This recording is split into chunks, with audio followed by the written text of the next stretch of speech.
Yo guys, Obsidian Eclipse here. I just wanted to make a video to help anyone who is having the VT not enabled error or blue screens of death when they try to use the Mumu Android emulator for PC.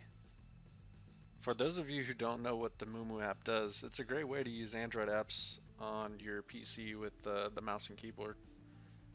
I ran into the VT not enabled issue after I did some updates on one of my PCs, and then on my laptop that meets the requirements. Whenever I'd try to run it, it just kept rebooting. Alright guys, let's get into the fix. Hopefully it works for you guys. So as you can see right here in Task Manager, virtualization is enabled, which is what we need. If it's not enabled for you, you have to go into your BIOS settings and change that to enabled.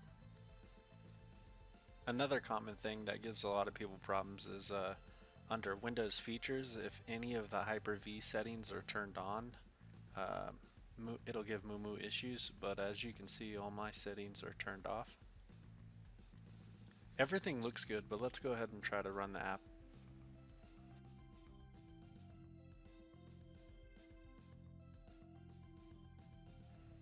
At this point, the program pops up a notification saying that I need to turn VT on.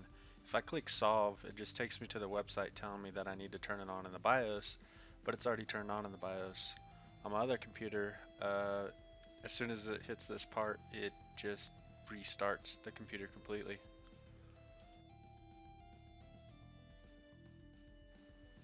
So to fix this, I'm going to go ahead and open my antivirus, which I use AVG, but if you use Avast, this process will be almost identical. Alright, so I'm going to go up here to Menu, Settings, and then right there, Troubleshooting. And I'm going to turn off this Enable Hardware Assisted Virtualization. Changing this setting requires a computer restart, so I'm going to go ahead and do that.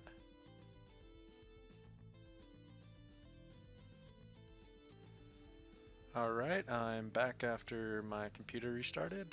Let's go ahead and check out the app and see if it's working.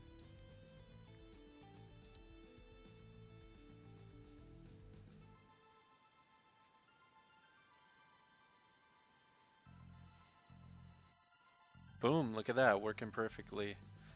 I'm not exactly sure why it does that on some computers and not others, other than maybe like a hardware issue, like not enough resources or something, because I didn't have to do this option on my gaming desktop. But anyways guys, I hope that helped, and if you guys are still having trouble, feel free to drop it in the comments and I'll see if I can help you.